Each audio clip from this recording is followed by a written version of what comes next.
우리 다 같이 자리에 일어나셔서 예수 피를 힘입어 부르시며 2부 예배를 하나님께 올려드리겠습니다.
십자가에 모여 완전하신 사랑 힘입어 나갑니다.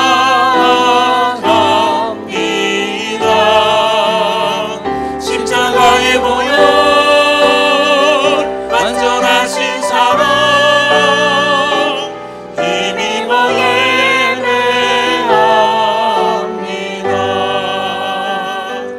모든 영광과 존귀와 능력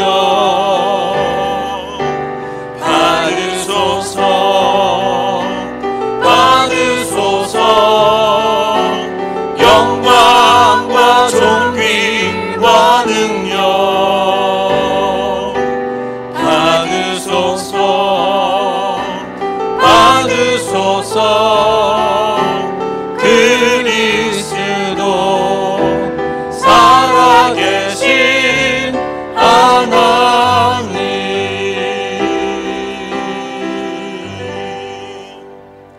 사도신경으로 우리의 신앙을 고백하겠습니다. 전능하사 천지를 만드신 하나님 아버지를 내가 믿사오며 그 외아들 우리 주 예수 그리스도를 믿사오니 이는 성령으로 잉태하사 동정녀 마리아에게 나시고 본디오 빌라도에게 고난을 받으사 십자가에 못 박혀 죽으시고 장사한 지 사흘 만에 죽은 자 가운데서 다시 살아나시며 하늘에 오르사 전능하신 하나님 우편에 앉아 계시다가 저리로서 산자와 죽은 자를 심판하러 오시리라. 성령을 믿사오며 거룩한 공회와 성도가 서로 교통하는 것과 죄를 사하여 주시는 것과 몸이 다시 사는 것과 영원히 사는 것을 믿사옵나이다. 아멘. 사랑하는 성도 여러분, 하나님은 통회하고 자복하는 자에게 은혜를 베풀어 주십니다. 하나님 앞에 정결한 심령으로 서기 위해 우리의 죄를 고백하며 주 앞에 나가기를 원합니다. 그리고 이 예배가 영과 진리로 드려지는 예배가 되도록 이 예배를 통해 온전히 새로워져서 오직 하나님만 높이는 성도, 하나님만 기쁘시게 하는 사랑교회가 되도록 함께 기도하기를 원합니다. 기도하겠습니다. 사랑의 하나님 감사합니다. 주님, 우리가 주님 앞에 나왔습니다. 이 장마에도 하나님 우리가 이 빗길을 뚫고 주님 앞에 나왔사오니 우리의 마음을 받아 주시옵소서. 우리 예배자를 통하여 하나님의 은혜를 사모하는 우리 성도들 하나님 겸손하게 하나님 깨닫게 하여 주시고 말씀이 선포되어지는 그 은혜 가운데 우리가 늘 거하게 하여 주셔서 생명의 말씀, 능력의 말씀, 은혜의 말씀이 우리의 삶을 주장하게 하여 주옵소서. 영적으로 무장되어지게 하여 주시고 흔들리지 않게 하여 주셔서 악한 무리에 틈타지 않고 우리가 겸손하게 주님 앞에 엎드리는 신앙생활 할 수 있게 힘과 능력을 부어 주시옵소서. 부족하지만 연약하지만 주님, 우리가 주님 앞에 왔습니다. 예수를 바라보고 소망하며 의지하는 우리 믿음의 성도들 되게 하여 주시옵소서. 예수의 십자가의 능력과 은혜가 우리를 주장하고 우리를 다스려 주셔서 오직 주님께 홀로 영광 드리는 우리의 모든 예배가 되게 하여 주시옵소서. 주님이 주신 생명의 말씀 있게 하여 주시옵소서. 자리에 앉아 주시기 바랍니다. 우리를 대표해서 강창규 장로님 기도해 주시겠습니다.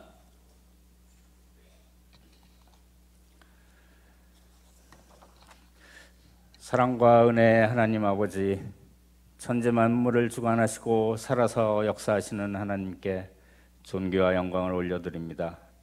저희가 신령과 진정으로 예배드리기를 원합니다. 기도와 찬양을 기뻐 받아주시고 성령의 능력으로 응답하여 주시옵소서. 언제나 성령의 능력으로 믿음 안에서 기쁨과 평강이 넘치게 하시니 감사드리며 십자가 보혈의 공로로 얻은 구원의 기쁨과 감격으로 드리는 예배가 되게 하옵소서. 지난 한 주 동안 하나님의 뜻보다는 나의 생각, 나의 뜻대로 살아왔음을 회개합니다. 오직 주님만 바라보고 하나님 나라의 소망과 영광만을 바라보고 예수님 닮아가는 제자의 삶으로 인도하시어 저희의 심령을 새롭게 하시고 더욱 굳건한 복음의 믿음으로 살아가기를 결단하는 시간이 되게 하옵소서. 긍휼의 하나님, 큰 비와 산사태로 인하여 많은 사람들이 피해를 당하여 어려움과 고통 중에 있사오니 긍휼을 베풀어 주시고 주님의 인도하심을 통해 치유와 회복의 은혜를 주시며 하루빨리 복구가 이루어질 수 있도록 용기와 희망을 허락하여 주옵소서. 죄는 하늘에 있지 아니하고 땅에 있으며 그 죄는 저희로 인한 민줄 아오니 국가의 유정자로부터 어린아이까지 모두가 의와 진리의 길로 나아갈 수 있도록 인도하옵소서. 복의 근원이신 하나님, 사랑교회가 주님의 사랑이 넘치고 선한 믿음의 공동체로 굳건하게 성장하기를 간구합니다. 주님의 충성된 종 성준호 담임 목사님을 목자로 세워주시어 늘 푸른 초장 쉴만한 묵가로 인도하심에 감사드리며 동역하는 교역자와 직분들에게 심령에 언제나 감사와 평강이 넘치도록 하옵소서. 교회를 장마로 인한 피해로부터 보호하시고 인도하고 예비하신 은혜에 감사드리며 교회의 안전을 위해 수고하시는 분들에게 강건함과 복을 더하여 주옵소서. 교회 여름 성경학교를 통해 다음 세대가 선한 영향을 지닌 주님의 백성으로 성장하고 아브라함 같은 믿음이 자라날 수 있도록 인도하여 주옵소서.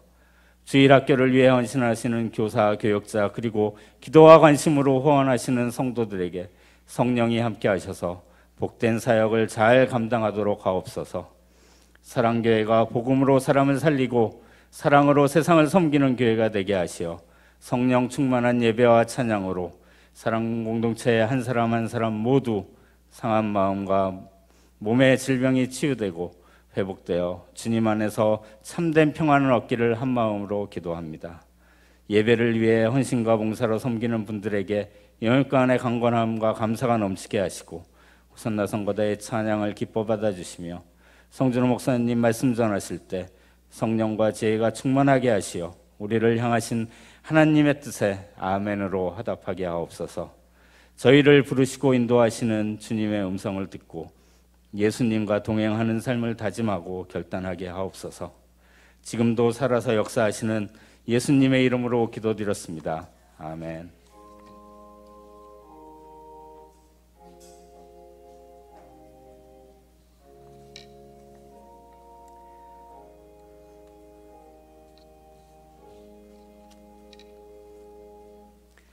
찬송가 334장 1절 드림으로 봉헌을 준비하도록 하겠습니다.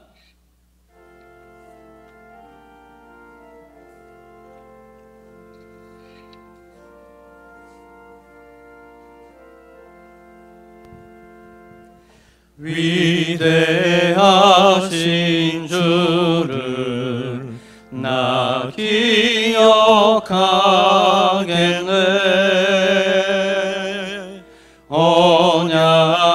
언약하신 대로 날 인도하시네. 저 단비와 같은 은혜 늘 내려주시니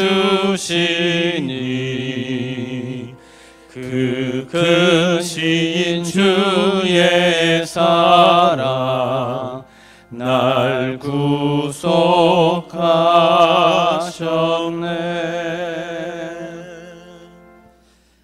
사랑이 많으신 하나님, 베풀어 주신 은혜와 사랑에 감사와 찬송과 영광을 올려드립니다. 주님, 이 시간 우리가 적은 물질이지만 우리의 마음과 정성을 담아 하나님께 예물을 올려놓습니다. 주님, 이 예물을 받아주시고 주님이 원하시는 곳에 사용되어지는 귀한 예물 되어지고, 이뿐만 아니라 이 예물을 통하여 하늘의 문이 열려서 축복의 통로의 역할을 감당하는 제물이 되게 하여 주시옵소서. 주님, 이 우리의 헌금을 올릴 때 우리의 기도의 제목도 함께 올렸습니다. 주님이 들으시고 응답하여 주셔서 주님의 은혜와 사랑을 경험하고 응답되어지는 신앙을 우리가 경험할 수 있는 우리 모든 사랑교회 성도들 되게 하여 주시옵소서. 감사드리옵고 살아계신 예수님의 이름으로 기도합니다. 아멘. 우리 2절과 3절 찬양하시면서 봉헌하도록 하겠습니다.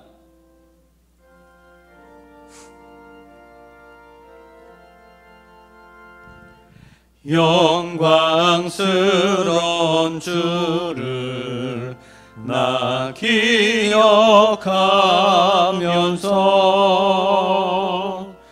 앞을 바라보며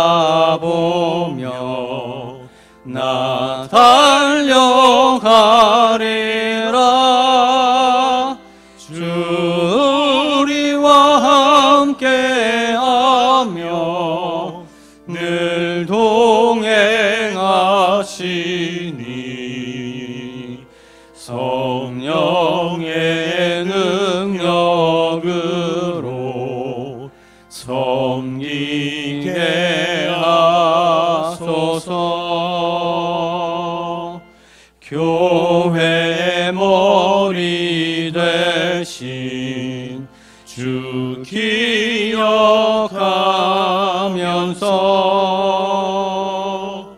힘과 불이 모두 나 주께 바치네. 참 충성된 종이 되어 그 길을 가면서 주 다시 올 때까지 교회를 섬기리.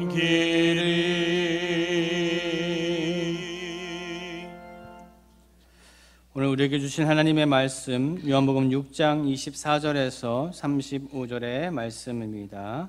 함께 교독하도록 하겠습니다. 우리가 거기에 예수도 안 계시고 제자들도 없음을 보고 곧 배들을 타고 예수를 찾으러 가버나움으로 가서 바다 건너편에서 만나 라비여 언제 여기 오셨나이까 하니, 예수께서 대답하여 이르시되 내가 진실로 진실로 너희에게 이르노니 너희가 나를 찾는 것은 표적을 본 까닭이 아니요 떡을 먹고 배부른 까닭이로다.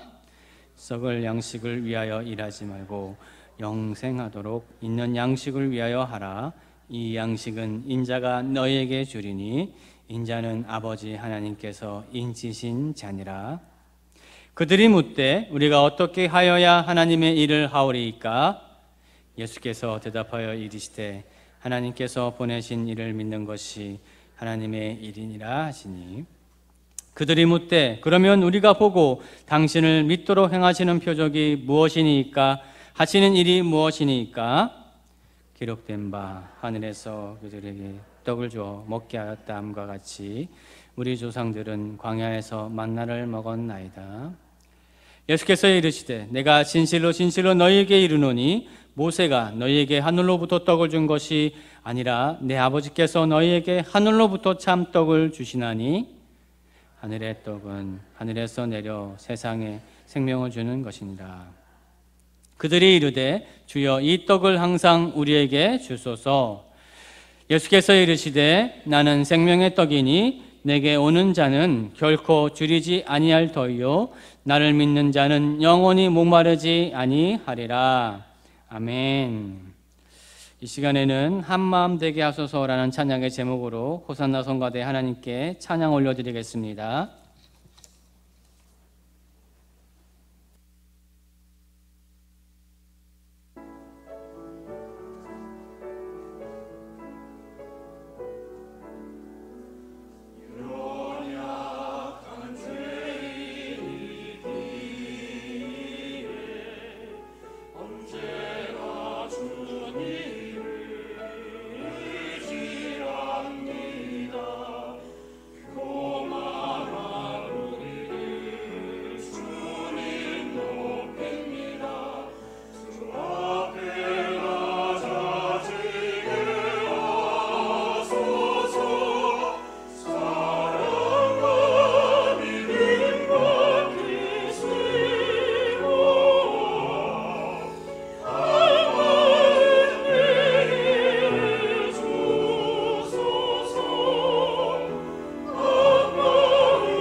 귀한 찬양 감사합니다. 하나님께서 영광 받으신 줄 믿습니다. 우리 옆에 분과 한번 인사하실까요? 우리 활짝 웃으시면서 하나님이 당신을 사랑하십니다. 잘 오셨습니다. 한번 인사하겠습니다. 하나님이 당신을 사랑하십니다. 잘 오셨습니다. 비가 많이 오고 있는데요, 이 우중을 뚫고 오신 여러분들 특별히 환영합니다. 오늘 예배 참석하신 모든 분들 주님의 이름으로 환영합니다. 처음 나오신 분이 계시다면 우리 1층에서 꼭 저를 만나주시면 감사하겠습니다. 계속해서 태신자를 위한 기도를 권면 중에 있습니다. 하루에 한 번 10분 이상 우리가 기도할 때 하나님께서 움직이십니다. 믿으십니까? 예, 꼭 기억하시고 우리 마음에 품은 영혼들 한 명도 그냥 놓칠 수 없습니다. 우리 계속 기도에 힘써 주시면 감사하겠습니다. 우리 성경학교와 수련을 위한 기도를 계속 권면 중에 있는데요, 특별히 오늘 유치부와 유성부의 마지막 시간입니다. 3주차인데요, 나는 믿음의 사람이란 주제로 우리 성경학교 진행 중인데 오늘까지 계속 기도해 주시고, 아울러서 우리 8월 4일부터 5일까지 있을 우리 중고등부 여름 수련을 위해서도 여러분 꼭 같이 기도해 주시면 감사하겠습니다. 우리 토요일 전 새벽 기도회 계속 진행 중에 있습니다. 꼭 기억하셔서 내가 한 주에 한 번 꼭 나가서 기도하리라. 기도가 당장은 내 눈앞에 아무것도 아닌 것처럼 느껴지고 별 무슨 효과가 있겠어 싶지만 기도하는 사람은 다릅니다. 기도하는 가정은 다르고요, 기도의 열매가 분명히 그 삶 가운데 보여지기 시작합니다. 꼭 믿으시고 우리 함께 참여했으면 좋겠습니다. 우리 교우 소식이 있습니다. 우리 결혼 소식이 있는데요, 우리 이호숙 집사님의 장녀 되시는 우리 한소영 양 7월 29일 토요일 오후 1시 인터컨티넨탈 서울 코엑스 HL층 하모니 볼룸에서 우리 결혼 예식이 있으니까요, 우리 함께 참여해 주시면 좋겠습니다. 장례도 있습니다. 다음 페이지 넘겨주시죠. 우리 임춘옥 권사님, 송수연 안수집사님의 모친 되십니다. 7월 22일 날 소천하셨고요, 오늘 저녁 때 우리 위로 예배를 드리겠습니다. 교회에서 3시 반에 출발하도록 하겠습니다. 우리 함께 해주시고 성도의 위로의 교제로 함께 해주시면 좋겠습니다. 우리 새가족 등록하신 분이 있어서 우리 반갑게 환영하겠습니다. 우리 홍영숙 성도님, 예, 우리 잠깐 자리에서 일어나 주시죠. 우리 박수로 환영하겠습니다. 감사합니다. 예, 너무너무 감사하게도 정말 믿음의 큰 결단을 하셨고 이렇게 우리 교회 등록하셔서 믿음의 걸음을 새롭게 시작하시려고 합니다. 기도 많이 해주시고 또 만나실 때 또 기쁨으로 맞아주시고 환영해 주시면 감사하겠습니다. 우리 잠깐 기도하고 말씀 함께 나누겠습니다. 살아계신 하나님, 한 주의 삶 지키시고 보호하시고 하나님의 날개 아래 품어주셨다가 거룩한 성일 하나님께 나와 예배하게 하시니 감사합니다. 이 예배가 하나님께 상달되는 예배가 되기를 원합니다. 주님, 우리의 마음을 주장하여 주시고 우리의 생각과 우리의 모든 것들을 주께서 인도하여 주셔서 진정한 예배자로 우리를 세워 주옵소서. 이 시간 주의 말씀을 듣고자 합니다. 이 말씀이 우리의 영의 양식이 되게 하여 주시고 이 양식을 먹으며 이 양식을 따라 살아갈 때 우리 삶이 하나님이 기뻐하시는 삶이 되도록 주님 우리를 인도하여 주시옵소서. 부족한 종을 세워주셨사오니 성령의 능력으로 함께 하시고 오직 하나님 말씀을 힘있게 대언할 수 있도록 하나님 함께하여 주시옵소서. 예수님의 이름으로 감사하며 기도하옵나이다. 아멘. 계속해서 우리 예수님 만난 사람들이란 시리즈가 우리 진행 중에 있는데요, 오늘 벌써 몇 번째인지 혹시 아십니까? 7번째 시간입니다. 7번째 시간. 오늘 제목은 오병이어를 먹은 자들 생명의 떡이라는 제목으로 함께 말씀 나누겠습니다. 오늘 본문의 앞절이죠. 6장 초반부에 보면 누구나가 아는 한 사건이 등장합니다. 바로 오병이어. 다 아시죠? 어떤 내용인지. 눈을 감아도 뻔하게 그려지는 그런 사건 아닙니까? 예수님께서 벳세다 들판에서 보리떡 5개, 물고기 2마리로 5,000명이나 되는 사람을 먹입니다. 그 당시에 남자만 세는 습관이 있었기 때문에 여성과 아이까지 참여하면, 고려했다면 아마도 그 숫자는 훨씬 더 많았을 거라고 추정할 수 있습니다.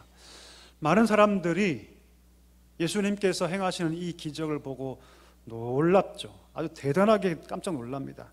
그런데 이 기적을 본 사람들은 그저 그 음식을 먹는 것으로 그치는 것이 아니라 하나님께서 옛날에 하신 약속의 말씀을 떠오릅니다. 어떤 말씀이냐면 신명기 17장에 보면 하나님께서 어떤 약속 주시냐면 내가 너희에게 훗날에 모세와 같은 선지자 한 명을 내가 일으킬 거라고 하나님께서 약속하셨거든요. 같이 한번 읽어볼까요? 신명기 18장 18절 말씀입니다. 같이 읽습니다. 내가 그들의 형제 중에서 너와 같은 선지자 하나를 그들 위하여 일으키고 내 말을 그 입에 두리니 내가 그에게 명령하는 것을 그가 무리에게 다 말하리라. 아멘. 하나님께서 뭐라 말씀하시냐면 장차 이스라엘 백성 가운데 내가 모세와 같은 위대한 선지자를 세우시겠다고 말씀합니다. 그리고 내가 그에게 그 입에 말씀을 담아서 너희 백성들에게 말하도록 하겠다고 하나님께서 약속해 주셨어요. 여러분, 모세가 누굽니까? 400년간 애굽에서 노예로 살았던 이스라엘을 출애굽시킨, 정말 누가 뭐라 해도 애굽을 격퇴시킨 이스라엘 역사 전체에서 가장 위대한 리더가 아닙니까? 지금 이 백성이 어느 상황에 있습니까? 로마의 압제에 있죠. 로마의 피지배하에 고통하고 있습니다. 하나님이 약속하신 그 모세와 같은 선지자가 나타나서 자신들을 그 옛날 애굽에서 출애굽시켰던 것과 똑같이 그 약속이 이루어져 그 사람을 통해서 이와 같은 일들이 이루어지기를 그 어느 때보다 그들은 강력하게 바라고 있었던 것이죠. 많은 사람들이 오병이어의 기적을 보고 바로 예수님이야말로 신명기 18장에 하나님께서 약속하신 바로 그 선지자가 아닐까라고 그들은 생각하기 시작합니다. 그리고 격양되죠. 그리고 억지로 예수님을 끌어다가 왕으로 삼으려고 시도합니다. 이쯤 되면 만약 우리가 그런 상황이었다면 야, 절호의 기회다. 내가 많은 사람들을 한 번에 내 수하로 들 수 있는 정말 최적의 조건이라고 냉큼 그들의 조건을 받아들였을 것 같은데 우리 예수님 그렇게 하지 않으시죠? 우리 예수님은 인기와 영광에 관심이 없으십니다. 사람들이 자기를 왕으로 삼을 줄 알고 그 모든 것들을 다 거부하고 혼자 어디로 가시냐면 산으로 올라가세요. 얼마 후에 시간이 흐르죠. 그리고 제자들에게 뭐라 말씀하시냐면 너희가 먼저 배를 타고 가버나움으로 가 있으라고 명령하십니다. 그래서 제자들은 예수님을 그냥 두고 자기들끼리 배를 타고 오늘 있는 그 벳세다에서 바다를 가로질러서 북서부 지방에 있는 가버나움까지 배를 타고 먼저 가게 되죠. 오늘 본문은 바로 그런 배경에서 쓰여지고 있습니다. 제가 지난주에 말씀드렸죠. 여러분, 요한복음에는 사도 요한이 선택적으로 기록한 7가지 기적이 있다. 기억나시나요 혹시? 기억나시죠? 사도 요한은 모든 기적을 다 기록하지 않습니다. 그 중에서도 의미 있다고 판단한 7가지 기적을 선택해서 기록하는데 사도 요한이 7가지의 기적을 기록한 이유는 한 가지입니다. 그것은 무엇이냐면 예수님이야말로 누구시냐면 하나님의 아들이시다. 그리고 예수님이야말로 누구시냐면 우리의 구원자다. 이것을 알려주기 위해서 일부러 7가지의 기적을 택합니다. 따라서 모든 하나님 백성들은요, 표적 자체가 아니라 그 표적 이면에 담겨있는 의미를 발견할 수 있어야 합니다. 다시 말하면 그 표적을 통해서 오늘 이 요한이 특별히 많은 표적 가운데 7가지를 선택해서 말하고 있는데 이 표적 이면에 담겨있는 진짜 진리, 다시 말하면 예수님께서 누구시고 나는 그 주님 앞에 어떻게 반응해야 하는가, 이것을 발견해야 합니다. 자, 근데 오늘 본문에 보니까 표적을 봤어요. 심지어 그 표적을 직접적으로 경험했음에도 불구하고 진리를 여전히 발견하지 못한 어리석은 사람들이 오늘 본문에 보니까 등장합니다. 그가 누구냐면 오병이어의 기적의 현장 가운데 함께 그 떡과 고기를 먹었던 사람들 중에 그런 사람들이 있었던 것이죠. 오병이어 표적 다음 날 1군의 무리들이 예수님을 막 찾습니다. 예수님 어디 있어? 예수님 어디 있어? 보니까 예수님이 계시지 않는 거예요. 심지어 제자들도 없는 것을 보고 24절에 보니까 그들이 배를 준비해서 배를 타고 어디까지 예수님을 찾으러 가냐면 가버나움까지 찾으러 갔다고 기록하고 있습니다. 오병이어를 경험한 사람들 중에서 한 무리가 예수님 만나기 위해서, 예수님 찾기 위해서 배를 타고 예수님을 찾아 가버나움까지 따라온 것입니다. 여러분, 그들의 수고는 헛되지 않았죠. 바다 건너편 가버나움에서 그토록 찾았던 예수님을 그들이 만납니다. 그리고 아주 반갑게 예수님께 이렇게 얘기를 하죠. 랍비여, 랍비여, 도대체 언제 여기 오셨습니까? 이렇게 얘기를 합니다. 여러분, 이 말에는 뭐가 깔려 있냐면, 예수님, 우리가 당신 찾기 위해서 얼마나 많이 노력한지 아십니까? 이런 뜻이 깔려 있어요. 자, 그럼 한번 물어볼까요? 왜 이들은 그토록 열정적으로 오늘 예수님을 찾고 있습니까? 왜 이들은 그렇게 배를 타고 갈릴리 바다를 건너면서까지, 여러분, 갈릴리 바다를 건넌다는 것은 보통 일이 아닙니다. 보통 일이 아니에요. 혹시 여러분에게 배 하나 주어지고 수시로 바람이 불고 파도가 치는, 죽을지도 모르는 그런 위험천만한 바다를 건너라고 하면 여러분 건너시겠습니까? 쉽지 않아요, 여러분. 어려운 일입니다. 그 당시 여러분 갈릴리 바다에는요, 갑자기 광풍이 불어서 일반인 사람들은 쉽게 건널 수 없는 구조가 바로 이 갈릴리 바다, 그런 상황이었습니다. 그들이 배를 타고 갈릴리 바다를 건너면서까지 그러면 왜 예수님을 찾아갔던 것일까요? 그 이유가 과연 뭘까요? 그 답을 누가 하시냐면 예수님께서 직접적으로 말씀하세요. 우리 26절 한번 같이 읽어볼까요? 26절 같이 읽겠습니다. 예수께서 대답하여 이르시되 내가 진실로 진실로 떡을 먹고 배부른 까닭이로다. 여러분, 그들은 분명히 오병이어의 기적을 그들은 보았습니다. 눈으로 분명히 오병이어의 기적을 눈앞에서 목도했죠. 뿐만 아니죠, 직접 그 떡을 먹은 자들입니다. 그 물고기를 그들은 먹은 자들이죠. 그런데 예수님 뭐라 말씀하시냐면 너희는 그 표적을 보지 못했다, 그렇게 말씀하세요. 이상하죠, 여러분? 왜 예수님께서 그렇게 말씀하실까요? 이것은 어떤 의미가 있냐면 그들이 표적은 보았지만, 표적은 경험했지만 그들은 그 표적이 말하고 있는 진짜 영적 의미를 보지 못했다는 것입니다. 그 표적을 보고도 거기에 담겨있는 진짜 진리, 진짜 의미를 그들은 깨닫지 못하고 지금 뭐에만 관심을 갖고 있냐면 외적인 표적의 결과물들에만 그들은 지금 관심을 가졌다는 것입니다. 다시 말해 이렇게 말씀하시는 거죠. 너희가 오병이어의 기적은 경험했고 심지어 그 떡도 먹었지만 의미를 깨닫지 못하고 있다. 그 떡을 먹어서 배부르니까 지금 그 떡 때문에, 먹을 것 때문에 또 나를 찾아왔도다, 이렇게 말씀하고 있다라는 것이죠. 여러분, 그들은 정말 열심히 주님을 찾습니다. 주님을 열렬히 간구해요. 구해요.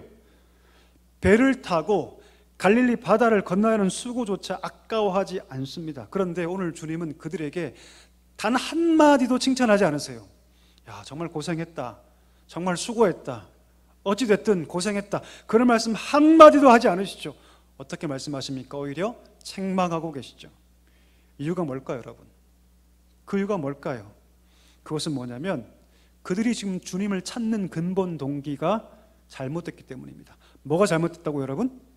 근본 동기가 지금 그들이 잘못되어 있기 때문입니다. 여러분, 이것은 지금을 살아가는 우리도 마찬가지인 것 같습니다. 누구보다 열심히 교회에 나옵니다. 누구보다 열심히 주를 찾습니다. 그런데 그 동기가 잘못될 수가 있다라는 것이죠. 표적의 의미에 관심이 있는 것이 아니라 그 표적을 통해서 주시고자 하시는 참된 진리에 관심이 있는 것이 아니라 표적 자체나 아니면 표적의 결과에만 관심이 있는 것이죠. 예수님을 사랑하고 예수님을 추구하는 것이 아니라 예수님을 통해서 주어지는 떡에 관심이 있는 거죠. 부산물에 관심이 있는 거죠. 여러분, 인한신앙은요 절대 좋은 신앙이라고 얘기할 수 없습니다. 참된 신앙, 바른 신앙이 과연 무엇입니까? 그것은 무엇이냐면 내가 신앙의 연수가 더할수록 예수님을 더 알아가게 되고 그분을 알아간 만큼 더 사랑하게 되고 그분을 사랑한 만큼 결과적으로는 그분 말씀에 순종하는 삶으로 귀결되는 것. 여러분, 이 신앙이야말로 좋은 신앙인 줄 믿습니다. 그렇지 않고 우리가 신앙을 통해서 주어지는 현세적인 복, 그것만 추구한다면 그건 뭔가 잘못된 거죠. 그건 뭔가 잘못된 것입니다. 제가 용인에 사역할 때 어떤 분이 계셨어요. 그분은 참 성공해서 돈을 많이 버신 분입니다. 그분은 전도를 열심히 했는데 저희 교육 때문에 저와 함께 전도를 다녔습니다. 그분이 갈 때마다 어떻게 전도했냐면, 아이고 아무개 아주머니 예수 잘 믿으면 저처럼 부자 돼요. 부자 돼요. 제가 기억하는 게 뭐냐면, 이 정반장이라는 어떤 가게를 하신 분이었는데 너무 장사가 너무너무 안 됐어요. 몇 번을 갔는데 단 한 번도 그 가게에 손님 있는 걸 제가 본 적이 없습니다. 알고 봤더니 너무 장사가 안 됐어요. 그 권사님이 가셔서 이렇게 전도하는 겁니다. 아무개 아주머니 예수님 잘 믿으면 저처럼 이렇게 성공합니다. 제가 옛날에 혼자 일하는데 지금은 직원들 10명 데리고 있습니다. 그러니까 예수 꼭 믿으십시오. 그분의 눈이 반짝반짝거리는 걸 제가 보게 막 귀가 막 움직이더라고 진짜로. 제가 나중에 그 권사님 만나서 이런 얘기했습니다. 권사님 어떤 마음으로 그렇게 복음 전하는 거 제가 잘 압니다. 그런데 만약에 저분이 예수 믿고 똑같이 장사 안 되면 어떻게 될까요? 그러면 더 멀어지지 않을까요? 그러면서 그분에게 그런 질문 드려봤어요. 정말 권사님이 기쁜 것이 더 큰 사업체를 갖게 되고 직원들을 막 10몇 명을 거느리는 것이 진짜 기쁨입니까? 아니면 진짜 기쁨이 무엇입니까? 이렇게 물어봤어요. 그랬더니 그 권사님이 하신 말씀이 무엇이냐면, 사실 진짜 기쁨은 내가 큰 가게를 하게 되고 많은 조금을 누리는 것이 아니라 내가 예수님 만난 것이 진짜 기쁨입니다라고 얘기하더라고요. 제가 부탁드렸어요. 권사님, 그러면 우리가 그렇게 복음 전해야 할 것 같습니다. 우리가 만약 여러분 신앙을 통해 주어지는 현세적인 복들에만 그것에 관심 가지고 추구한다면 그건 뭔가 왜곡되어 있는 것이죠. 우리가 그것을 무슨 신앙이라고 부르냐면 기복신앙이라고 부릅니다. 물론 우리가 살 땅을 살면서 필요한 것들이 많이 있죠. 얼마든지 그것을 하나님 앞에 구할 수 있습니다. 우리 삶의 모든 영역에서 주님의 도우심을 구하고 기도하는 것, 그 틀린 것이 절대 아니죠. 삶의 어려움들을 솔직하게 하나님께 간구하면서 기도하고 하나님께 도움을 구해야 합니다. 그런데 중요한 것은 떡만을 구할 때, 떡만에 관심을 가질 때 주님이 결코 기뻐하지 않는 것이죠. 하나님 일찍 이것을 다 아셨어요. 우리의 이런 습성을 다 아셔서 하나님께서 복음 전하실 때 가장 한복판에 뭐라 말씀하시냐면 이렇게 말씀하시죠. 너희는 먼저 그의 나라와 그의 의를 구하라. 아멘. 이렇게 하나님께서 천국 복음 말씀하시면 한가운데 이 말씀을 꽝 하고 새겨주셨어요. 자, 그러면 언제 우리가 하나님의 나라와 의를 먼저 구할 수 있게 됩니까? 누가 하나님의 나라와 의를 먼저 구할 수 있게 되는 것이죠? 아무나 가능하지 않습니다, 여러분. 누구만 그것이 가능하냐면 진실로 하나님을 사랑하는 자만이 가능합니다. 정말 하나님을 사랑하는 자만이 하나님의 나라와 의를 먼저 구할 수 있게 돼요. 제가 총신대학교 다닐 때 아주 기가 막힌 장면을 본 적이 있습니다. 시험 기간이 기말고사 시험 기간이었는데요. 도서관 가니까 제 후배 녀석이 정말 열심히 뭔가를 막 적고 있더라고요. 제가 깜짝 놀랐습니다. 왜냐하면 그런 친구가 아니거든요. 공부를 아예 안 하는 친구였거든요. 근데 기말고사 기간에 누구보다 열심히 무엇인가를 열심히 공부하고 있더라고요. 근데 가만히 가서 봤더니 이 친구가 신학과인데 신학과 책을 보는 게 아니라 유아교육과 책을 보고 있더라고요. 너무 내가 이상해서 물어봤어요. 얘야 너 왜 유아교육과 책을 보고 있어? 내일 기말 시험이 있는데. 알고 봤더니 자기가 정말 사랑하는 여자친구가 유아교육과인데 레포트를 못 써서 지금 대신 써주고 있다는 거예요. 기가 막힌 노릇이죠, 여러분. 제가 그 머리통을 딱 때리고 나왔습니다. 정말 코미디 같은 모습이지만 우리가 한 가지는 생각할 점이 있습니다. 그건 무엇이냐면 여러분, 진실한 사랑은요, 그 사람이 정말 원하는 것을 하게 됩니다. 이게 사랑의 힘이죠. 이 사랑의 힘이죠. 그리고 그 사랑이 깊어지면요, 그 사람이 원하는 하는 것을 기쁨으로 여기게 됩니다. 거기서 한 단계 더 나아가서 더 깊어지면 사랑하는 그 대상이 원하는 것을 하는 것이 심지어 뭐가 되냐면 삶의 목적이 됩니다. 이게 사랑의 힘이죠.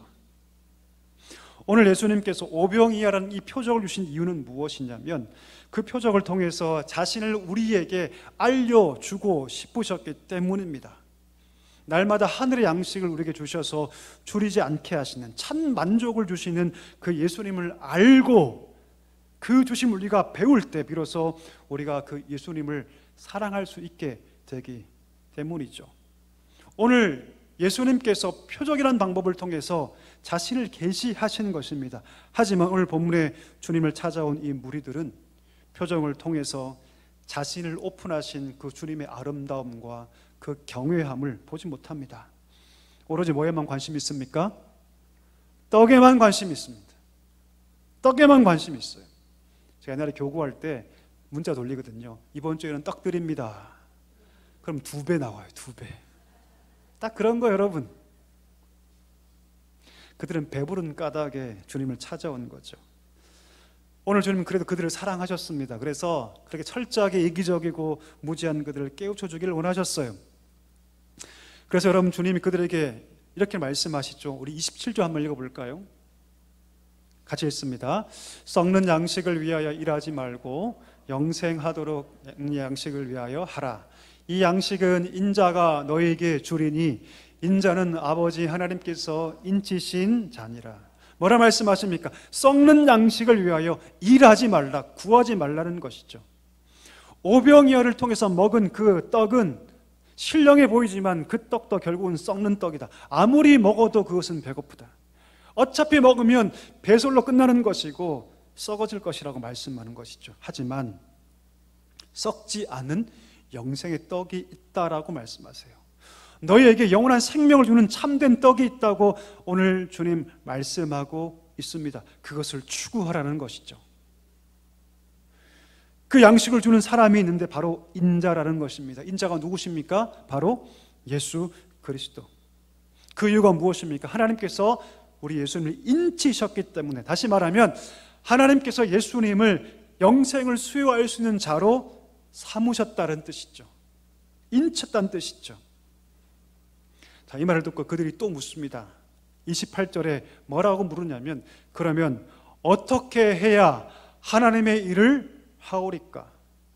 예수님께서 썩을 양식을 위하여 일하지 말고 영생하도록 하는 양식을 위하여 일을 하라 말씀하니까 그들의 생각에, 그러면 어떤 걸 해야 하나 보다. 어떤 걸 해야 하나 보다. 영생을 얻으려면 어떤 선행이나 좋은 일이나 혹은 율법을 지키는 것이나 아니면 종교 행위를 해야 하나 보다 라고 생각했던 것 같습니다. 그러면 어떻게 그것을 할 수 있습니다? 보다 구체적으로 지금 묻고 있는 것이죠. 그때 예수님께서 아주 단호하게 말씀하세요. 우리 29절 한번 읽어볼까요? 같이 읽습니다. 예수께서 대답하여 이르시되 하나님께서 보내신 이를 믿는 것이 하나님의 일이니라 하시니. 할렐루야. 여러분, 오늘 본문 29절은 순서가 좀 바뀌어 있어요. 원문을 직역하면 순서가 바뀌어서 등장합니다. 제가 읽어보겠습니다. 이렇게 직역할 수 있는데, 하나님의 일은 하나님께서 보내신 자를 믿는 것이다. 이렇게 직역할 수 있습니다. 그들은 영생을 얻으려면 어떤 행위를 해야 한다고 생각했습니다. 어떤 행위, 다시 말하면 구원을 행위적인 개념으로 그들은 이해했던 것이죠. 그때 예수님 바로 말씀하시죠. 아니다. 하나님의 일은 하나님 보내신 자를 믿는 것이다. 다른 거 하지 말고 누구를 믿어라? 예수 그리스도를 믿어라. 나를 믿는 것이 영생이고 나를 믿는 것이 바로 하나님이 가장 기뻐하는 일이다라고 오늘 말씀하고 있습니다. 자, 이렇게 말했더니 그들이 또 질문을 또 던집니다. 우리 30절 읽어볼까요? 같이 읽습니다. 그들이 묻되 그러면 우리가 보고 당신을 믿도록 행하는 표적이 무엇이니까? 하시는 일이 무엇이니까? 이게 무슨 말인 줄 아십니까, 여러분? 잘 들어보세요. 지금 당신이 나를 믿으라고 얘기하고 있는데, 그러면 당신을 믿을 수 있도록 어떤 표적을 달라는 얘기입니다. 어떤 표적을 달라. 자, 그러면서 그들이 한 인물을 끌고 들어오는데 누구를 끌고 들어오냐면 모세를 끌고 들어와요. 모세. 이스라엘 역사상 가장 큰 선지자 누굽니까? 두말할 것이 모세입니다. 하나님과 대면해서 율법을 수여받은 자, 모세만큼 하나님 가까이에서 이적을 행한 자가 없죠. 그래서 그들은요, 정말 그렇게 말하는 예수님이 모세와 같은 큰 선지자인지 지금 확인하려고 하는 것입니다. 여러분, 모세는 정말 대단한 사람이죠. 대단한 이적을 일으킨 사람이죠. 위대한 선지자죠. 하지만 그는 한 번도 이렇게 말한 적이 없어요. 나를 믿으라. 모세 나를 믿으라. 나를 믿는 것이 하나님의 일이며 나를 믿는 것이 영생의 일이라고 말한 적이 한 번도 없습니다. 근데 오늘 30대 초반의 청년 예수가 감히 나를 믿어라, 나를 믿는 것이 하나님의 일이고 나를 믿는 것이 영생에 얻는 길이라고 말하니까 아마 그들은 황당했을 것 같아요. 당혹했을 것 같습니다. 자, 그러면 당신 말이 맞다면 내가 믿을 수 있도록 뭘 보여달라? 표적을 보여달라라는 거죠. 당신이 모세보다 모세 이상의 사람이라면 더 큰 표적을 보여달라고 오늘 말하고 있는 것입니다. 그래서 여러분, 그들은 모세의 가장 대표적인 표적이 뭡니까? 광야에서 뭘 먹은 사건? 만나를 먹은 사건에 대해서 얘기합니까? 31절 제가 읽겠습니다. 기록된 바 하늘에서 그들에게 떡을 주어 먹게 하였다 함과 같이 우리 조상들은 광야에서 무엇을 먹었나이다? 만나를 먹었나이다. 지금 이 말을 하는 자들은 여러분, 벳세다 들판에서 오병이어의 떡을 먹은 자들입니다. 오병이어란 그 신비적 경험을 한 자들이에요. 근데 여러분, 그들은 이 오병이어의 기적은 모세의 표적과는 비교할 때 약하다고 판단했던 것 같아요. 약하다. 여기에는 이유가 있었습니다. 여러분, 오병이어는 그래도 땅에 있는 음식을 가지고 무엇인가 증가시켜서 사람들에게 먹인 거 아닙니까? 그런데 만나는 어디서 내려옵니까? 어디에서? 모세가 막 반죽해서 막 뿌린 게 아니지 않습니까? 그렇죠? 어디에서 그 음식이 내려옵니까? 하늘에서. 하늘에서. 또 두 번째 이유, 오병이어는 여러분 기껏해 한 끼를 해결한 겁니다. 한 끼. 5,000명 한 끼의 핵사를 해결했을 뿐입니다. 하지만 모세는 무려 60만 명, 남녀를 포함하면 2,200만 명을 몇 년 동안?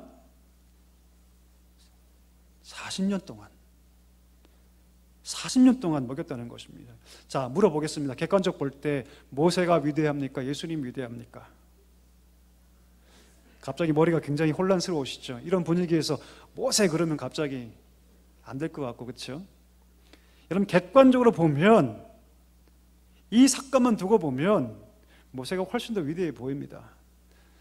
그래서 그들은 모세를 끌고 들어와서 예수님께 표적을 요구하는 거예요. 당신이 정말 그런 사람이라면, 나를 믿으라고 말할 정도의 사람이라면 이만한 표적을 보여라, 이렇게 얘기하고 있는 거죠. 여러분, 이들의 논리는 정말 대단해 보입니다. 하지만 그들은 만나 사건을 잘못 이해하고 있죠. 오늘 예수님은 세 가지를 지적하십니다. 그들이 뭘 잘못 알고 있는지. 첫 번째, 하늘로부터 떡을 주신 분이 모세가 아니라 누구다? 하나님이시다. 32절 상반절에 보니까 모세가 너희에게 하늘로부터 떡을 준 것이 아니다. 그럼 누가 주셨다? 하나님이 주셨다. 착각하면 안 된다. 첫 번째 오류죠. 두 번째, 만나가 비록 하늘에서 내린 음식이라 할지라도 그것은 절대로 너희에게 영생을 주지 못한다. 그 광야에서 만나를 먹었던 너희 조상들도 결국은 다 죽었다. 다시 말하면 그 만나가 하늘에 내린 음식이라 할지라도 썩는 양식에 불과하다는 것이죠. 그래서 너희 조상들이 광야에서 40년이나 그 양식을 먹었지만 결국 다 죽었다고 말씀합니다. 너희가 만나라고 얘기하지만 그것은 사실 참떡이 아니다. 그 만나는 진정한 떡을 예표하는 것에 불과하다고 두 번째 오류를 지적하세요. 마지막 세 번째, 하지만 우리 하나님은 오늘도 현재적으로 하늘로부터 참떡을 너희 인생 가운데 주실 수 있다라고 말씀하세요. 32절 하반절에 보니까 내 아버지께서는 너희에게 하늘로부터 참떡을 주시나니, 할렐루야. 여러분, 주시나니 이 시제가 무엇이냐면 현재 시제예요. 과거도 아니고 미래도 아니에요. 하나님께서 현재 너의 삶의 자리에 하나님께서 오늘 그 참떡 생명의 양식을 너희 삶에 오늘 주신다고 말씀하고 있습니다. 너희가 알지도 못하는 만나 하고 있는데, 진짜 하나님 주시는 그 떡은 하늘에서 오늘 내려와서 너희를 먹이고 너희를 입히고 너희 양식이 될 수 있다라고 오늘 말씀하고 있는 것이죠. 이 말씀에 그들이 놀랍니다. 34절 보니까 그들이 뭐라고 얘기합니까? 주여, 그러면 이 떡을 우리에게 항상 주소서라고 요청합니다. 이 떡을 좀 달라는 것이죠. 그때 결론적으로 주님께서 말씀하시는데, 우리 핵심 구절이니까 읽어볼까요? 35절. 우리 이 말씀을 좀 여러분 외웠으면 좋겠습니다. 우리 같이 한번 읽어볼까요? 예수께서 이르시되 나는 생명의 떡이니 내게 오는 자는 결코 줄이지 아니할 터이요 나를 믿는 자는, 할렐루야, 하나님이 현재 우리에게 주시는 생명의 떡이 누구시다? 예수 그리스도시다라는 것을 말하고 있습니다. 여러분, 이 생명의 떡을 먹으면 어떻게 된다고 얘기합니까? 결코 줄이지 아니할 터라고 얘기합니다. 제가 아침에 와서 죽 한 그릇 먹었습니다. 지금 배가 고플까요? 배고프지 않을까요? 배고픕니다, 여러분. 점심 식사 기대가 됩니다. 아무리 좋은 음식 먹어도 여러분 15만 원짜리 먹어도, 20만 원짜리 밥을 먹어도 조금만 지나면 배고픕니다. 그러니까 절대 생명의 떡이 될 수가 없죠. 하지만 생명의 떡 대신 예수 그리스도를 먹는 자는 영원히 줄이지 않습니다. 나를 믿는 자는 영원히 목마르지 않다고 말씀하세요. 우리가 먹는 물은 아무리 마셔도 조금만 지나면 갈증이 납니다. 요즘 얼마나 더웠습니까? 여름 같은 날씨에 물을 먹지 않으면 금방 큰일 나죠. 하지만 그리스도를 마시는 자들은 영원히 목마르지 않습니다. 제가 육적인 얘기를 하는 것이 아니죠, 여러분. 영적인 얘기를 하고 있는 것입니다. 여러분, 오늘 본문을 통해서 우리 예수님께서 우리에게 하고 싶은 메시지가 있습니다. 우리 삶을 한번 볼까요? 우리 삶은 여러분 하루가 다르게 바뀌고 있지 않습니까? 요즘 AI가 얼마나 발달합니까? 놀랍게 발달하죠, 여러분. 몇 가지 질문하면 우리가 원하는 답을 다 줍니다. 이런 시대를 우리가 살고 있어요. 하루가 다르게 발전하고 있지만 그러나 변하지 않는 것은 하나가 있는데, 그것은 무엇이냐면 우리 인간 내면에 있는 영적인 목마름 달라지지 않습니다. 영적인 갈망은 똑같습니다. 아무리 사회가 발전하고 과학기술이 고도로 발달해도 우리 안에 있는 영적인 갈망들은 그대로 있습니다. 사람들은 그 영적인 갈망들을 채우기 위해서 무엇을 구하냐면 세상의 것들을 거기 채우기 위해서 노력하죠. 물질, 물건. 그런데 여러분, 우리가 추구하는 것들을 잘 보십시오. 너무나 상대적인 거 아닙니까? 아무리 가진 것이 많고 좋아 보여도 눈만 잠깐 돌리면 더 좋은 것을 가진 사람들이 세상엔 널리고 널려 있습니다. 상대적인 것이 되어버리는 거죠. 그때부터 우리가 추구하는 모든 것들은 다 상대적인 것입니다. 여러분, 상대적인 것이 결코 우리의 행복과 우리 영혼의 삶을 보장할 수 있을까요?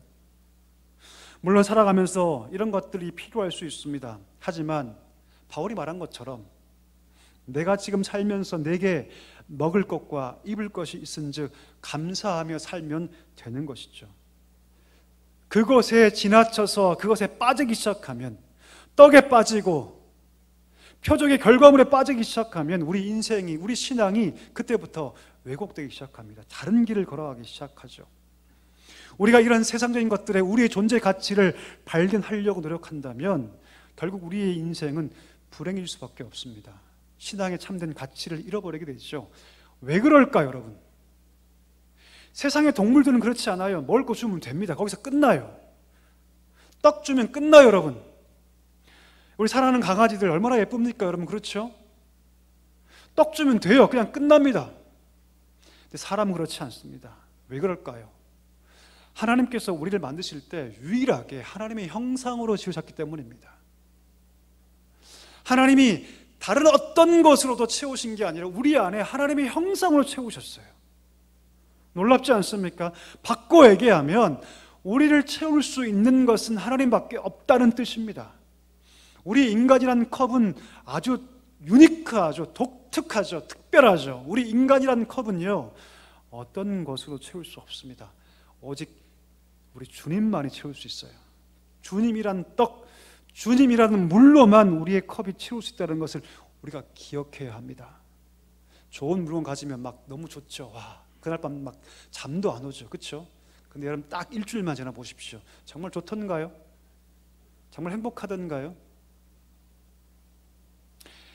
세상적인 것을 목표로 하고 그것을 성취했을 때 잠깐은 기쁠 수 있지만 그것은 다 허상이고 그것은 마치 물 한 개 같다는 것을 알게 됩니다. 곧 또다시 배고프고요, 곧 또다시 목마르게 되어 있습니다. 만약 이런 것들이 정말 우리에게 참 만족을 주고 참 우리를 행복하게 한다면 왜 많은 부자들이 우울증에 걸리고 심지어 자살하고, 왜 많은 연예인들이 그렇게 마약에 빠지고 우울증에 걸릴까요? 왜 그럴까요? 여러분, 한때 시대를 풍미했던 홍콩 스타 장국영을 아십니까? 다 아시죠? 안타깝게도 그 젊은 나이에 호텔에서 스스로 몸을 던집니다. 4월 1일 날 만우절 날 정말 거짓말처럼 그렇게 스스로 생을 마감하죠. 그때 그의 재산이 지금 가치로 환산하면 대략 1,000억 원. 그의 유서에 이렇게 기록되어 있습니다. 한 줄로. 한자를 해석하면 마음이 피곤해서 세상을 사랑할 수가 없다. 마음이 피곤해서 세상을 사랑할 수가 없다.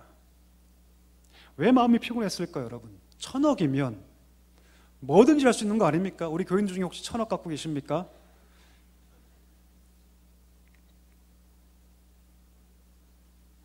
만약 그가 예수를 알았다면, 만약 누가 그에게 줄기차게 그리스도에 대해서 소개하고 알려주고 믿으라고 얘기했다면, 그가 예수를 알았더라면 그 4월 1일 날 거짓말처럼 그가 자신의 몸을 그 오리엔탈 호텔에서 던졌을까요? 과연 그가 예수를 알았더라면 어떻게 바뀌었을까요? 그의 인생이, 그의 삶이 어떻게 바뀌었을까요? 여러분, 사도행전 26장에 보면 사도 바울이 온 몸이 결박된 상태에서 아그리빠 왕 앞에 섭니다. 그리고 온 몸이 결박된 죄수의 신분으로 그가 한마디를 얘기하죠. 뭐라고 얘기합니까? 이렇게 얘기합니다. 말이 적으나 많으나 내가 결박된 것 외에는 당신이 왕이시여 당신이 나처럼 되기를 원합니다. 이렇게 얘기를 합니다. 결박된 것 외에는 당신도 나와 같이 되기를 원합니다라고 그가 얘기합니다. 얼마나 멋있습니까, 여러분? 바울은 가진 것이 아무것도 없습니다. 얻어 터지고 사실에 묶여 있으면서도 왕 앞에서 그는 자신 있게 얘기를 하는 거죠. 그 이유가 무엇입니까? 자기의 존재 가치를 한낱 물건에, 한간 물질에, 세상의 명예에, 크고 작은 집에 두지 않았기 때문이죠. 이런 사람들은 목마르지 않습니다. 이런 사람은 갈증 느끼지 않죠. 왜요? 자신감이 있습니다. 왜요? 그의 영원한 기백과 영혼 속에 고결함이 깃들어 있습니다. 왜요, 여러분? 어디 안에 있기 때문입니까? 그리스도 안에 있기 때문입니다. 그리스도 안에 있기 때문입니다. 가장 값진 분, 그 어떤 보화로 비교할 수 없는 그리스도 안에 그가 있다는 것을 알기 때문이죠. 말씀을 정리하기를 원합니다. 여러분, 여러분의 열심은 무엇을 구하는 열심입니까? 혹시 떡을 먹고 배불러서 그렇게 하나님 구하고 있는 것은 아닙니까? 그 떡은 잠깐 우리를 만족하게 할 수는 있겠지만 결국 사라지게 될 것이고, 그 떡은 절대로 우리에게 영원한 만족 줄 수 없습니다. 오늘 주님 뭐라 말씀하시냐면 그리스도만이 너의 인생의 컵을 채울 수 있는 유일한 떡이다, 유일한 물이라고 말씀하십니다. 내게 오는 자는 결코 줄이지 않을 것이고 내게 오는 자는 결코 목마르지 않을 거라고 주님 말씀하고 계신다는 사실이죠. 우리 바라기는 우리 사랑교회 모든 성도들이 진짜 떡, 생명의 떡 대신 예수 그리스도를 그 마음에 충만하게 모시기를 축복합니다.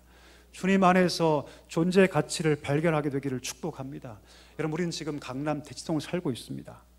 어쩌면 우리는 우리가 생각하기도 전에 세상의 가치, 물질의 가치가 혹시 우리 안에 마치 신처럼 자리하고 있는지도 모르겠습니다. 여러분, 어떠십니까? 어쩌면 이 말씀이 우리에게 가장 중요한 말씀이 아닐까요? 어떠십니까? 여러분, 그것이 아니라고 얘기하죠. 그것은 결코 참된 떡이 될 수가 없다. 오직 그리스도만이 참된 떡이며 그의 안에 있을 때 진정 만족할 수 있다고 말씀하시는 오늘 이 말씀이 우리의 영혼을 울릴 수 있는 말씀이 되기를 주님의 이름으로 간절히 축복합니다. 오늘 다 일어나셔서 우리 함께 찬양할 텐데요, 이 시간 이 찬양으로 하나님께 결단하며 올려드립니다. 오직 주의 사랑에 매여. 참 좋은 찬양입니다. 우리 가사가 하나하나 우리 묵상하면서 우리 함께 찬양했으면 좋겠습니다.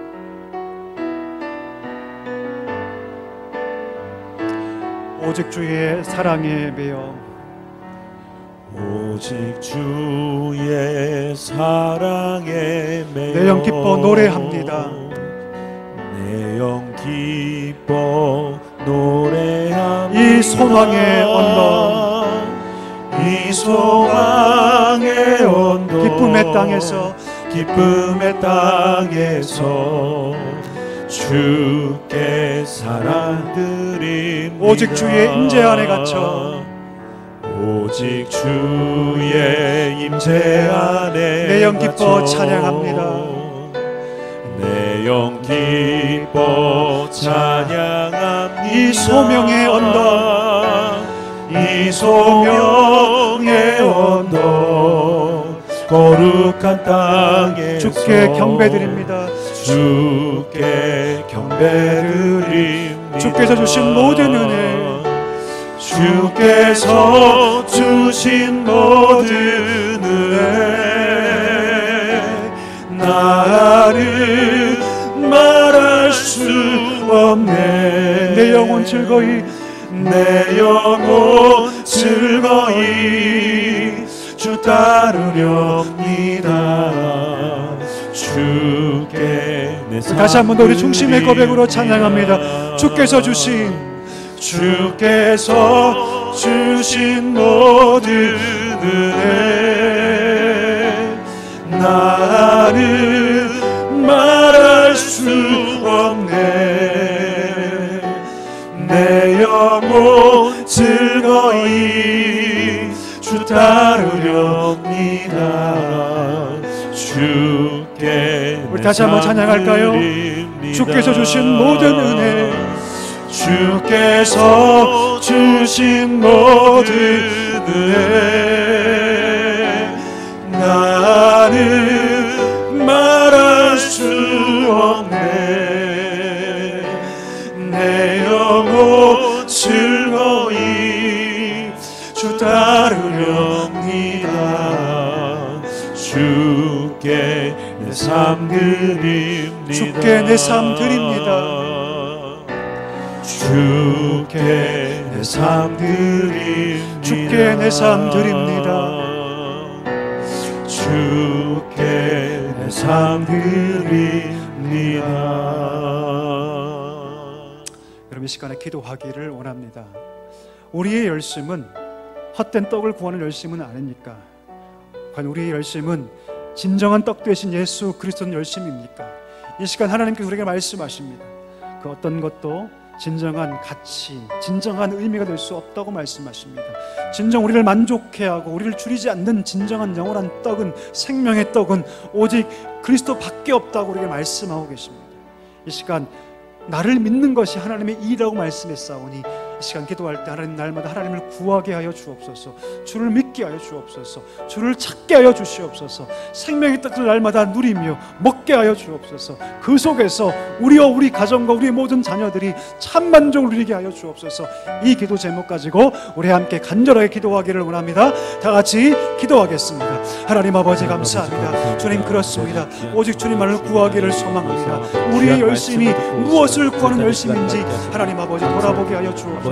우리의 열심이 세상을 구하고 헛된 떡을 구할 열심입니까? 그렇다면 하나님 아버지 돌아서게 하여 주옵소서. 돌아서게 하여 주옵소서. 참떡, 참 생명의 떡이 오직 주님밖에 없다는 것을 기억하게 해주시고 주님을 향하여 나아가는 복된 걸음 되게 하여 주옵소서. 복된 걸음 되게 하여 주옵소서. 내게 오는 자는 결코 줄이지 않을 거라고 말씀했습니다. 내게 오는 자는 결코 목마르지 않을 거라고 하나님 말씀하고 계십니다. 하나님, 나와 우리 가정이, 우리의 자녀들이 오직 주를 구하게 하여 주옵소서. 주를 찾게 하여 주시옵소서. 주님 안에서 진정한 존재 가치를 발견하고 주님 안에서 참된 만족을 누리는 주의 백성으로 힘있게 세워지게 하여 주옵소서. 오늘 바울처럼 하나님, 온 세상을 향하여서 나처럼 되기를 원한다고 고백할 수 있는 믿음의 고백이 우리 가운데 있게 하여 주시옵소서. 오 하나님, 역사하여 주시옵소서. 우리 한 번 더 기도할 때 오늘 특별히 여름 성경학교 마지막 날입니다. 우리 교회 아이들에게 하나님 임재하여 주셔서 그들이 아브라함 같은 믿음의 사람들로 힘있게 세워지게 하여 주옵소서. 믿음이 없어 유리방황하지 않게 해주시고 세상에 함몰되어 그 꽁물이 따라가는 자가 되지 않게 해주시고 하나님, 오늘 말씀처럼 바울처럼 세상을 향하여 나처럼 되기를 원한다라고 선포할 수 있는 믿음의 사람들로 세워지게 해달라고 기도하기를 원합니다. 수고하시는 모든 교육자들, 모든 교사들에게 성령의 능력을 달라고, 그들을 품고 기도할 때 가슴과 가슴이 이어져 그 속에서 하나님의 거룩한 온기가, 생명의 기운이 전달될 수 있도록 은혜를 달라고 기도하기를 원합니다. 모든 여건과 환경을 중원해 달라고 기도하기를 원합니다. 함께 마지막으로 이 기도 제목 가지고 함께 기도하도록 하겠습니다. 다 같이 기도하겠습니다. 하나님 아버지 감사합니다. 간절히 기도하며 나아갑니다. 우리 어린 영혼들 하나님 아버지 기억하여 주옵소서. 저들을 만나 주옵소서. 믿음을 넣어여 주옵소서. 오늘 우리가 함께 나누었던 이 믿음, 그 마음 가운데 하나님 아버지 허락하여 주시옵소서. 아브라함의 믿음을 본받아 진정한 하나님의 사람으로 살아갈 수 있도록 주여 은혜를 넣어 주시기를 간절히 소망합니다. 믿음이 없어서 우리 방황하지 않게 해주시고, 믿음이 없음으로 세상에 함몰되지 않게 해주시고, 믿음이 없음으로 세상의 꽁무니를 따라가는 자 되지 않게 해주시고, 믿음으로 세상을 호령할 수 있는 자 될 수 있도록 하나님 아버지 은혜를 더하여 주옵소서. 오늘 바울처럼 세상을 향하여서 나처럼 되기를 원한다고 선포하는 백성 되게 하여 주옵소서. 주님을 만나고 그 속에서 참된 양식을 누리며 그 속에서 참된 생명의 경험을 경험하는 우리 복된 우리 어린 영혼들 될 수 있도록 하나님 아버지 역사하여 주옵소서. 우리 모든 교육자들에게, 모든 교사들에게 힘주시고 능력 주셔서 하나님의 거룩한 통로가 되기를 소망합니다. 하나님 아버지 사용하여 주옵소서. 하나님의 은혜의 자리, 하나님의 귀한 도구 될 수 있도록 하나님 아버지 역사하여 주시옵소서. 하나님 역사하여 주시옵소서. 은혜가 풍성하신 하나님 아버지, 이 말씀 우리의 마음판에 깊이 새기게 하여 주시고, 우리가 헛된 떡을 구하는 열심을 버리고 참된 생명의 떡 대신 그리스도를 구하는 열심을 얻게 하여 주시옵소서. 영원히 목마르지 않고 영원히 줄이지 않는다 말씀하시는 그 은혜의 진가를 경험하는 우리 사랑교회 모든 성도들, 그 가정들 되게 하여 주시옵소서. 예수님의 이름으로 감사하며 기도하옵나이다. 아멘. 지금은 우리 구주 예수 그리스도의 은혜와 하나님의 다음 없는 사랑과 성령의 위로 충만 교통하심이 참된 생명의 뜻 되신 예수 그리스도를 날마다 먹으면서 날마다 은혜 가운데 살기를 소망하시는 사랑교회 모든 성도들과 그 가정 위에 이제와 영원까지 함께 하시기를 간절히 축원하옵나이다. 아멘.